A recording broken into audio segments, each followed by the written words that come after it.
భవనాల కంటే పెద్ద కార్గో నౌకలను మనుషులు ఎలా నిర్మిస్తారో ఎప్పుడైనా ఆలోచించారా? ఈ ప్రక్రియ భారీ షిప్‌యార్డ్‌లో ప్రారంభమవుతుంది. ఫ్యాక్టరీల నుంచి వచ్చిన భారీ ఉక్కు ప్లేట్లను శక్తివంతమైన యంత్రాలతో కట్ చేసి వెల్డింగ్ ద్వారా పెద్ద భాగాలుగా తయారు చేస్తారు. ఈ భాగాలను బ్లాక్స్ అంటారు. మొత్తం నౌకను ఒకేసారి నిర్మించకుండా వందలాది విడి భాగాలుగా నిర్మిస్తారు.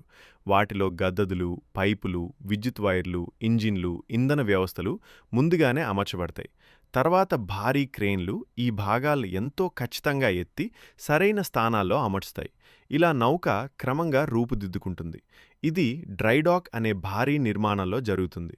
లోపల భారీ ఇంజిన్లు, జనరేటర్లు, నావిగేషన్ వ్యవస్థలు, కార్గో పరికరాలు అమర్చబడతాయి. నిర్మాణం పూర్తయిన తర్వాత డ్రైడాక్లో నీటిని నింపుతారు. అప్పుడు ఆ నౌక మొదటిసారి తేలుతుంది. తర్వాత పరీక్షలు పూర్తయ్యాక ప్రపంచవ్యాప్తంగా వేల కంటైనర్లను తీసుకెళ్లడానికి సిద్ధమవుతుంది. కొన్ని కార్గో నౌకలు ఒకే ప్రయాణంలో చిన్న నగరానికి సరిపడే సరుకును తీసుకెళ్లగలవు. ఈ వీడియో నచ్చితే కామెంట్ చేయండి, లైక్ చేయండి. ఇంకా ఇలాంటి విషయాలకు సభ్యత్వం పొందండి.